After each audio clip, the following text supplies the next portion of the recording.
যা টাকা পয়সা ইনকাম করতেছেন নিজের কাছে তো রাখতেছেন না, সব পরিবারে দিলাইতেছেন।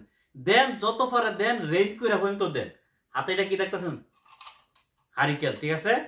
এই দেখেন, সুইচ দিলে কিন্তু জ্বলে না, দেখতে পাইতেছে? নিচে দা ব্যাটারিও আছে, তারপর জ্বলতেছে না।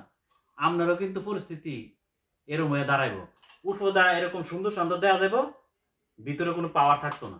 কারণ শক্তি সারা জীবন কিন্তু থাকে না।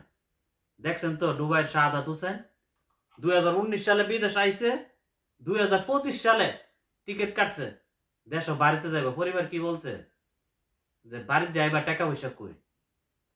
বাইরে এখনো সময় আছে, সময় থাকতে টাকা পয়সা ইনকাম করেন, নিজের জন্য কিছু সঞ্চয় করেন, নিজের ভবিষ্যতের কথা চিন্তা করেন।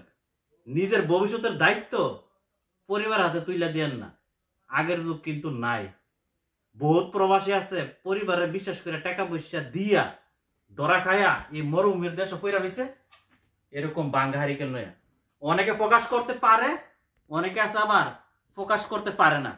এই বুকের ভিতরে চাপা দিয়া পইরা রইছে। আর এরকম বালিশের মধ্যে রাত্রে কি করে জানেননি? ঘুমায় না। মাঝে মাঝে বালিশ কি করে জানেন? এই বালিশ উঠে দেয় এমনি, উঠে দিয়া ঘুমা। এমন বহুত প্রবাসী আছে, বহুত ভাই আমাদের সাথে বলতে পারতেছে না কি করব। তাই হলো সময় আছে বাঙ্গা হারিকেল পাইবার আগে নিজের ভবিষ্যতের চিন্তা করেন, টাকা পয়সা জমান। আর ভিডিওটা ভালো লাগলে যাতে সকল প্রবাসীদের উপকারে আসে, প্লিজ শেয়ার করবেন।